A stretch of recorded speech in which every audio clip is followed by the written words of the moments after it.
Hello everyone, welcome to law at the rate point. आज हम आपसे जमानत एवं इससे संबंधित सिद्धांत पर विस्तार से चर्चा करेंगे ताकि हमें आगामी बिहार सिविल जज एवं एपीओ मुख्य परीक्षा में सहायता मिल सके। चलिए देखते हैं जमानत से संबंधित प्रावधान और इससे संबंधित सिद्धांत को। दंड प्रक्रिया संहिता 1973 के चैप्टर 33 में सेक्शन 436 से 450 में जमानत और बंध पत्र के संबंध में प्रावधान किया गया है। संहिता की धारा 2A में जमानती और अजमानती अपराध को स्पष्ट किया गया है। जमानती एवं अजमानती अपराध से तात्पर्य है ऐसे अपराध से जो तत्समय प्रवृत्त विधि द्वारा जमानती बनाया गया है या प्रथम अनुसूची में जमानती दर्शाया गया है, परंतु अजमानती अपराध से अन्य अपराध अभिप्रेत है। परंतु संहिता में कहीं भी जमानत और अजमानत को परिभाषित नहीं किया गया है। जमानत का तात्पर्य जानने के लिए हमें न्यायिक निर्णयों एवं शब्दकोश पर निर्भर होना होता है। चलिए देखते हैं जमानत की परिभाषा।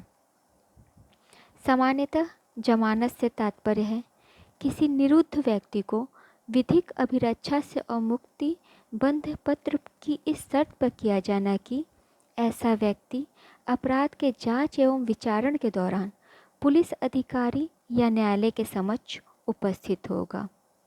चंपकलाल बी जैन बनाम पश्चिम बंगाल राज्य में भी जमानत का अर्थ स्पष्ट किया गया है। इस प्रकरण में जमानत का अर्थ बताते हुए कहा गया कि यह ऐसी प्रतिभूति से है जिसके दिए जाने की दशा में कैदी को रिहा कर दिया जाता है। इसी प्रकार मोतीराम वर्सेस मध्य प्रदेश राज्य के प्रकरण में न्यायमूर्ति श्री कृष्ण अय्यर ने यह भावना व्यक्त किया कि जमानत एक नियम है और कारागार एक अपवाद है। उपरोक्त परिभाषाओं के आधार पर जमानत के निम्नलिखित आवश्यक तत्व स्पष्ट होते हैं। फर्स्ट, यह एक प्रतिभूति है जो किसी अन्य के वचन पर दी जाती है। सेकंड, यह प्रतिभूति अभियुक्त को मामले के अन्वेषण, जांच या विचारण के दौरान विधि की अभिरक्षा से स्वतंत्र रहने के लिए दी जाती है। थर्ड है, इसका उद्देश्य अभियुक्त को निर्दिष्ट समय और स्थान पर उपस्थित होने तथा स्वयं को न्यायालय के क्षेत्राधिकार तथा निर्णय के लिए सौंपना होता है।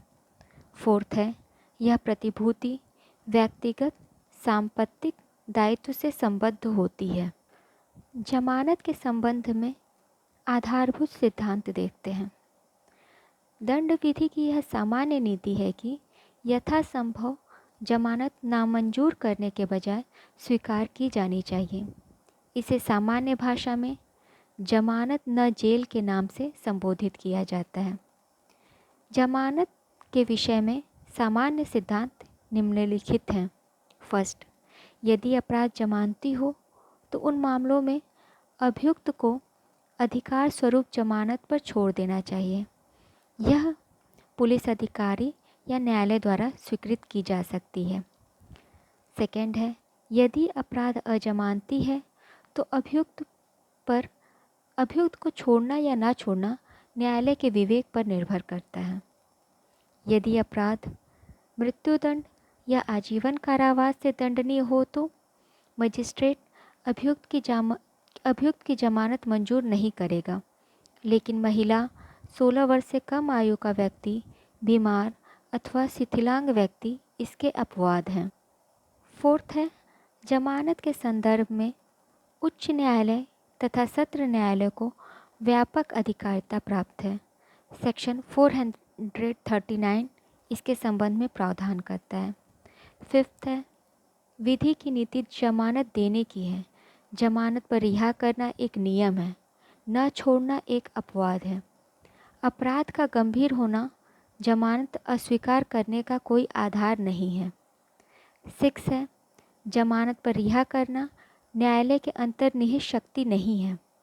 अभियुक्त को जमानत संहिता के उपबंधों के अधीन ही दी जा सकती है। 7 है, समानतः जब परिस्थितियां अभियुक्त के फरार होने, अपराध दोहराए जाने, गवाहों को धमकाने तथा अन्य प्रकार के विधि विरुद्ध कार्य करने का संकेत न देती हो, तब अभियुक्त को जमानत पर रिहाई करना न्याय संगत होगा।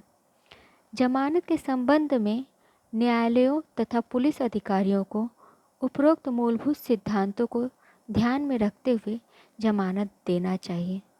धन्यवाद।